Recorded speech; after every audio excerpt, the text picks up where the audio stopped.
The problem we have with the North Rift of cattle rustling and banditry is largely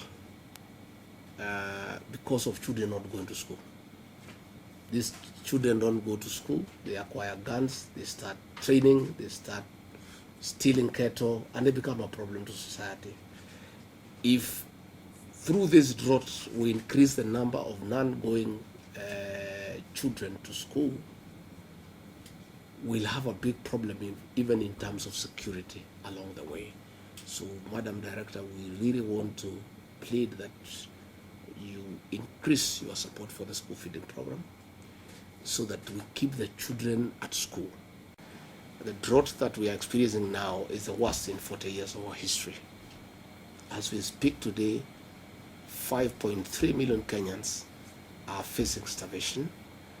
As we speak today, we have lost more than 2.5 million heads of cattle. As we speak, thousands of children are facing malnutrition. As we speak, thousands of lactating mothers are helpless as they try to suckle their young ones, and their bodies can't even produce sufficient milk because they are hungry. The Kenya government and the people of Kenya thank the World Food Program for what you have done in the past and presently for our people. The contribution of the World Food Program to our efforts to mitigate the effects of droughts and climate change and offer relief to our people is unquantifiable. We cannot measure it.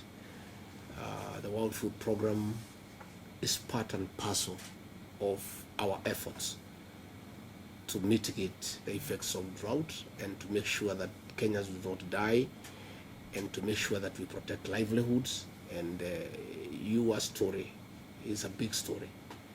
When the history of interventions to save people from dying in this country is written, the World Food Program will have a big chapter because you have made a very, very momentous contribution. And as a government, we are indeed very happy.